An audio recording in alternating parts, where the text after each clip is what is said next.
الحمد لله رب العالمين والصلاة والسلام على رسوله الكريم أما بعد فأعوذ بالله من الشيطان الرجيم بسم الله الرحمن الرحيم وأما بنعمة ربك فحدث صدق اللہ العظیم۔ عزیزان گرامی قدر، السلام علیکم ورحمۃ اللہ وبرکاتہ۔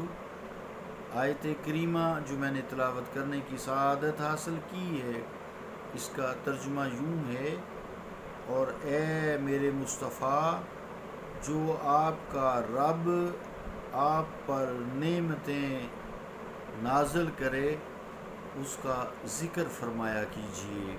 اللہ کا قول سچا ہے جو بڑی ہی عظمت والا ہے۔ اس آیت کے حوالے سے احادیث مبارکہ آپ کا فرمان عالی شان جو ہے ذکر ہو رہا ہے، جس میں آپ نے ان نعمتوں کا اظہار کیا ہے۔ آئیے احادیث مبارکہ سنتے ہیں۔ عن عائشہ رضی اللہ تعالی عنہا قالت قال رسول اللہ صلی اللہ علیہ وسلم اتانی جبرائیل فقال قلبت مشارق الارض ومغاربها فلم ارى رجلا افضل من محمد صلی اللہ علیہ وسلم ولم ارانی ابن افضل من بنی ہاشم۔ صدق اللہ و صدق رسول الکریم۔ عزیزان گرامی قدر، حدیث پاک کا ترجمہ یوں ہے: حضرت عائشہ فرماتی ہیں رضی اللہ تعالیٰ عنہ کہ سرور عالم صلی اللہ علیہ وآلہ وسلم نے ارشاد فرمایا، ایک روز جبرائیل میرے پاس حاضر ہوئے اور عرض کی کہ میں نے زمین کے مشارق و مغارب کو چھان مارا ہے، لیکن میں نے ایسا کوئی مرد نہیں دیکھا جو محمد مصطفیٰ علیہ السلام سے افضل ہو، اور نہ کوئی خاندان دیکھا ہے جو خاندان بنو ہاشم سے ارفع و اعلیٰ ہو۔ رواہ طبرانی و ابو نعیم والبہقی۔ حضرت انس رضی اللہ تعالیٰ عنہ سے مروی ہے کہ شب معراج نبی مکرم صلی اللہ علیہ وآلہ وسلم کی خدمت میں سواری کے لیے براق پیش کیا گیا تو اس نے شوخی دکھانا شروع کی۔ جبرائیل امین نے اسے جھڑک کر کہا، کیا اللہ کے محبوب محمد مصطفیٰ صلاۃ والسلام کے سامنے شوخی دکھا رہے ہو؟ آج تک تیری پشت پر کوئی ایسا آدمی سوار نہیں ہوا جو بارگاہ ایزدی میں ان سے زیادہ معزز و محترم ہو۔ جبرائیل علیہ السلام کی اس سرزنش پر براق پسینہ پسینہ ہو گیا۔ ایک اور حدیث پاک سماعت فرمائیں۔ عن ابی ہریرہ رضی اللہ تعالی عنہ ان رسول اللہ صلی اللہ علیہ وسلم قال نصرت بالرعب وأوتيت جوامع الكلم وبينما أنا نائم إذ جاء بمفاتيح خزائن الأرض ووضعت في يدي وختم بی النبیون۔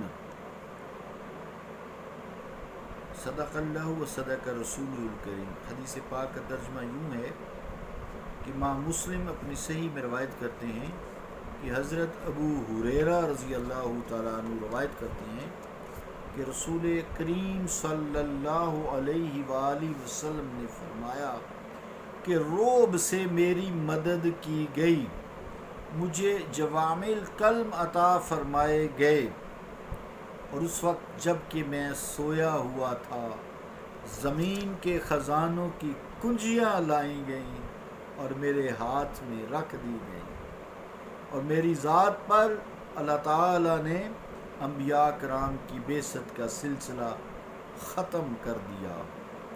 ایک اور حدیث پاک سماعت فرماتے ہیں، ان عقبہ ابن عامر رضی اللہ تعالی عنہ انہ قال قال علیہ الصلاة والسلام انی فارۃ لکم وانا شہید علیکم وانی واللہ لا انظر الى حوضی الآن وانی قد اوتیت مفاتیح خزائن الارض وانی واللہ ما اخاف علیکم ان تشرکوا بعدی ولکنی اخاف علیکم ان تنافسوا۔ صدق اللہ و صدق رسول الکریم۔ حدیث پاک کا ترجمہ یوں ہے، حضرت عقبہ بن عامر رضی اللہ تعالیٰ عنہ سے مروی ہے کہ حضور نبی رحمت صلی اللہ علیہ وآلہ وسلم نے فرمایا، میرے امتیوں، میں تمہارا پیش رو ہوں اور میں تم پر گواہی دینے والا ہوں، اور میں بخدا یہاں بیٹھے ہوئے اپنے حوض کوثر کو دیکھ رہا ہوں، اور بلا شبہ زمین کے خزانوں کی کنجیاں مجھے عطا فرما دی گئی ہیں، اور مجھے خدا کی قسم اس بات کا ذرا اندیشہ نہیں کہ تم میرے بعد شرک کرنے لگو گے، البتہ مجھے یہ خوف ہے کہ تم دنیا کی دولت کو اور سامان عشرت کو جمع کرنے میں ایک دوسرے سے آگے بڑھنے کی کوشش کرنے لگو گے۔ اللہ اور اس کے رسول کا قول سچا ہے۔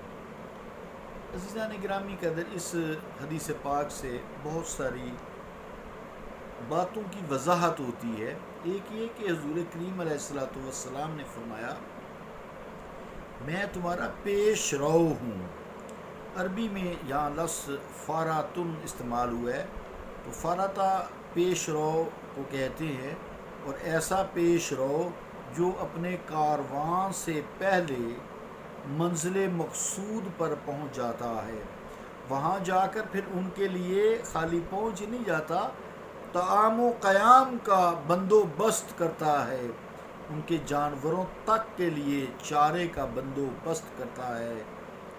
یہاں اس لیے حدیث پاک میں آپ نے فاراتن کا لفظ آپ نے ادا فرمایا اپنی زبان اقدس سے۔ تو آپ صلی اللہ علیہ وسلم یہاں اپنے آپ کو فاراتن کے لفظ سے ذکر فرما رہے ہیں کہ میرے امتیوں، میں جنت میں تمہارے لیے پہلے ہی تمہارے لیے ہر چیز کا انتظام کر دوں گا۔ سبحان اللہ۔ پھر اسی حدیث پاک میں فرمایا کہ میں تمہارے ایمان اور اعمال صالحہ پر، تمہارے ایمان اور تمہارے اعمال صالحہ پر اللہ رب العزت کی بارگاہ میں گواہی دوں گا۔ اور پھر اور فرمایا یہاں کہ اور یہاں اپنی چشم ما ذاغ البصر وما طغى، اس چشم کی قوت بینائی کا ذکر فرما کر میری آنکھ اتنی بینا ہے کہ مسجد نبوی میں ممبر پر بیٹھے ہوئے اربوں خربوں مائل دور حوض کوثر کو ملاحظہ کر رہی ہے۔ یہ بھی وضاحت فرما دی پھر کہ اللہ تعالیٰ نے زمین کی سارے خزانوں کی کنجیاں اپنے مصطفیٰ علیہ الصلوۃ والسلام کے ہاتھ میں تھما دی ہیں۔ پھر مصطفیٰ کریم صلی اللہ علیہ وسلم فرماتے ہیں، واللہ معطی، اور اللہ تعالیٰ دینے والا ہے، عطا کرنے والا ہے، وَأَنَا قاسم، اور میں بانٹنے والا ہوں۔ خزانے اللہ کے ہیں، بانٹتے مصطفیٰ کریم صلی اللہ علیہ وآلہ وسلم ہیں۔ سرور عالم صلی اللہ تعالیٰ علیہ وآلہ وسلم کو جو اللہ تعالیٰ نے علم عطا فرمایا، وَعَلَّمَكَ مَا لَمْ تَكُنْ تَعْلَمْ وَكَانَ فَضْلُ اللَّهِ عَلَيْكَ عَظِيمًا۔ اے مصطفیٰ، ہم نے آپ کو ہر وہ علم عطا کر دیا جو آپ نہیں جانتے تھے، یہ آپ پہ اللہ تعالیٰ کا فضل عظیم ہے۔ اس علم خدا داد سے اس بات کا حضور کریم علیہ السلام کو علم تھا، ایک وقت آئے گا لوگ میرے غلاموں پر، میرے امتیوں پر شرک کے تہمت لگائیں گے، شرک کے فتوے داغیں گے۔ اس لیے آپ نے اپنے غلاموں کی صفائی بھی پیش کر دی کہ مجھے یہ کوئی اندیشہ نہیں ہے کہ میرے غلام میرے بعد شرک کرنے لگیں گے، کوئی قطعاً کوئی اندیشہ، خوف، ڈر نہیں ہے، تم شرک نہیں کرو گے، البتہ مجھے صرف اس بات کا اندیشہ ہے کہ تم دولت و ثروت، حکومت، جاہ و جلال کے پیچھے زیادہ سے زیادہ پڑو گے، اسے سمیٹنے میں ایک دوسرے کا مقابلہ کرو گے۔ آپ کے اس فرمان کا نور آج آپ موجودہ دور میں دیکھ رہے ہیں کہ ہم کس قدر دولت کے پیچھے پڑے رہتے ہیں، سارا دن یہی کام کرتے ہیں، اور جاہ و جلال کے پیچھے کتنے پڑتے ہیں، حکومت حاصل کرنے کے لیے لوگوں کو روندتے ہیں، جلسے جلوس کرتے ہیں، ایک دوسرے کا پیٹ کاٹتے ہیں اور ایک دوسرے کو قتل تک کر دیتے ہیں، اپنے رشتہ داروں کو، خونی رشتہ داروں کو بھی قتل کر دیتے ہیں۔ اللہ رب العالمین ہمیں آپ کے فرمانوں پر عمل کرنے کی توفیق عطا فرمائے، ان کو سمجھنے کی بھی توفیق عطا فرمائے۔ صلی اللہ تعالیٰ علی رسول خیر خلقہ محمد وعلی آلہ واصحابہ اجمعین برحمتک یا ارحم الراحمین۔